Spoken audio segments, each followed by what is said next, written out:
Today we are going to start chapter 4 of comprehension, Tom Sawyer. Read this extract from Mark Twain's The Adventures of Tom Sawyer. Tom did play hockey and he had a very good time. He got back home barely in season to help Jim, the small colored boy, so next day's wood and split the kindlings before supper. At least he was there in time to tell his adventures to Jim while Jim did 3/4 of the work. Tom's younger brother, or rather half-brother, Sid, was already through with his part of the work picking up chips, for he was a quiet boy and had no adventurous, troublesome ways. आज हम Tom के बारे में पढ़ेंगे जो कि school से छुट्टी होने के बाद वहीं फ्रेंड्स के साथ टाइम स्पेंड करता था, हॉकी खेलता था, ढेर सारी शरारत करता था, घर टाइम से नहीं आता था क्योंकि उसे वहाँ जाके हेल्प करानी पड़ती थी, लेकिन उसका छोटा भाई जिम उसके हिस्से का भी सारा काम कर लेता था, वो सारी लकड़ियाँ इकट्ठा कर लेता था। टॉम बहुत ही चालाक था, वो काम ख़त्म होने से पहले ही आ जाता था और जिम से ढेर सारी बातें करके अपने हिस्से का काम भी उससे पूरा करवा लेता था। ऐसा सिर्फ इसलिए था क्योंकि जिम बहुत ही सीधा साधा बच्चा था, बिल्कुल शरारत नहीं करता था। While Tom was eating his supper and stealing sugar as opportunity offered, Aunt Polly asked him questions that were full of guile and very deep, for she wanted to trap him into damaging revealment. Like many other simple-hearted souls, it was her pet vanity to believe she was endued with a talent of dark and mysterious diplomacy, and she loved to contemplate her most transparent devices as marvelous of low cunning. एक बारी क्या होता है कि Tom बैठ के खाना खा रहा होता है और वहाँ से वो थोड़ी थोड़ी करके शुगर भी चुरा रहा है क्योंकि उसकी आंट उसे देख नहीं पाती हैं। आंट पॉली खुद को बहुत समझदार समझती हैं, सोचती हैं कि हम सबको अपनी बातों में फंसाकर अपना काम करा लेंगे। ऐसा ही उन्होंने टॉम के साथ भी किया। Tom, it was middling warm in school, warrant it? एक बार उन्होंने टॉम से पूछा कि टॉम, क्या आज स्कूल में बहुत ज़्यादा गर्मी थी? Yes, Tom replied, yes aunty, it was powerful warm, warrant it? अब आंटी कह रही हैं कि बहुत ही ज़्यादा गर्मी थी, क्यों? टॉम कह रहा है, यस थी। Didn't you want to go in a swimming, Tom?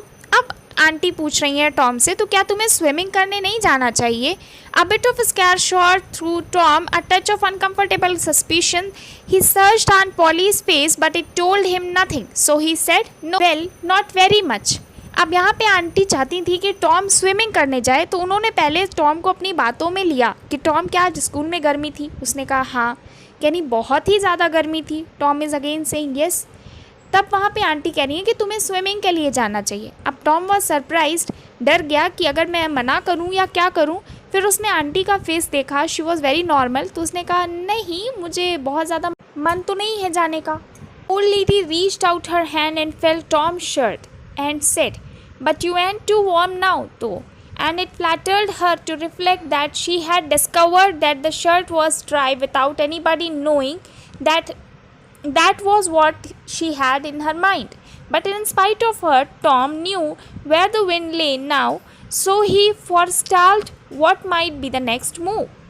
अब यहाँ पे टॉम का रिएक्शन देख के आंटी उसके कंधे पे जाती हैं और उसके शर्ट को छू के कहती हैं कि हाँ टॉम, तुम बहुत ज़्यादा भीगे नहीं हो, इसका मतलब कि आज बहुत ज़्यादा गर्मी नहीं थी।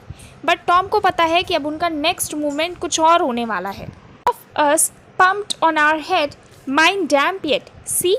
Aunt Polly was vexed to think she had overlooked a bit of circumstantial evidence and missed a trick. Then she had a new inspiration. Tom, you didn't have to undo a shirt collar where I sewed it to pump on your head, did you? Unbutton your jacket. अब यहाँ पे aunt को नया तरीका ढूंढता है। वो जो टॉम से कहती हैं कि तुम अपना जैकेट उतारो, देखो ज़रा तुम्हारी जो शर्ट की कॉलर मैंने सिली थी वो सही है। The trouble vanished out on Tom's face.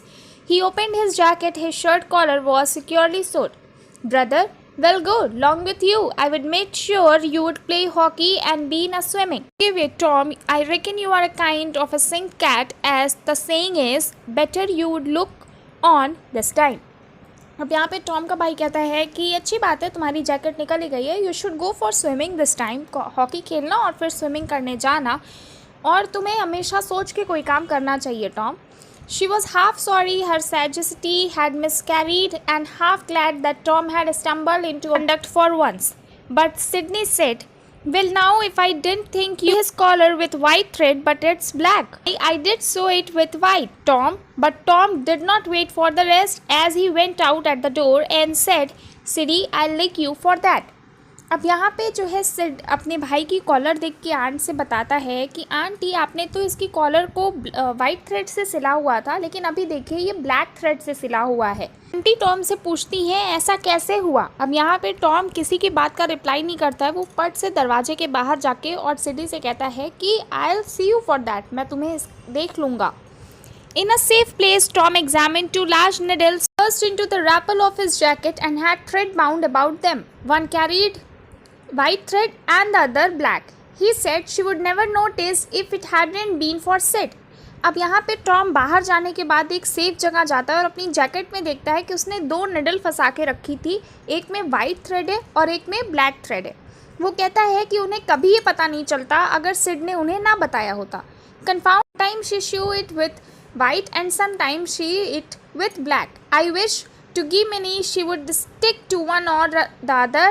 I can't keep the run of them, but I bet you I'll learn Sid for that. I learned him. यहाँ पे टॉम बाहर आके कहता है कि मुझे एकदम से पता है कि आंटी या तो ब्लैक थ्रेड या तो वाइट थ्रेड यूज़ करती हैं कोई चीज़ सिलने में, और इस बार भी उनका ध्यान बिल्कुल नहीं जाता। लेकिन इस सिड के बच्चे ने तो सब गड़बड़ कर दी और उनका ध्यान अब मेरे कॉलर के पीछे है कि मैंने यहाँ पे ब्लैक थ्रेड का यूज़ कैसे किया। तो पॉसिबिलिटी है कि टॉम की शर्ट वापस से फट गई थी और उसने ध्यान न देते हुए उसे इस बार ब्लैक थ्रेड से सिली। लेकिन इस बार सिड ने आंटी का ध्यान उस पर दे दिया है, तो अब टॉम को ना चाहते हुए भी स्विमिंग के लिए जाना पड़ा।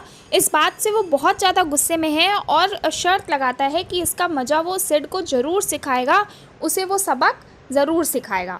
So this is the story जिसमें हमें पता चलता है कि टॉम कितना ही शरारती बच्चा है। वो दूसरों को परेशान करता है, कोई काम नहीं करना चाहता है और उसकी आंट पॉली उसके पीछे पड़ के उससे सारा काम आती हैं। Finally, the story ends here. Very interesting story. Just go through the story once again, read it by yourself and just imagine कि टॉम कितना ही शरारत करता है, इतना कि जितना आप सोच भी नहीं सकते। I hope you have enjoyed it. Good day.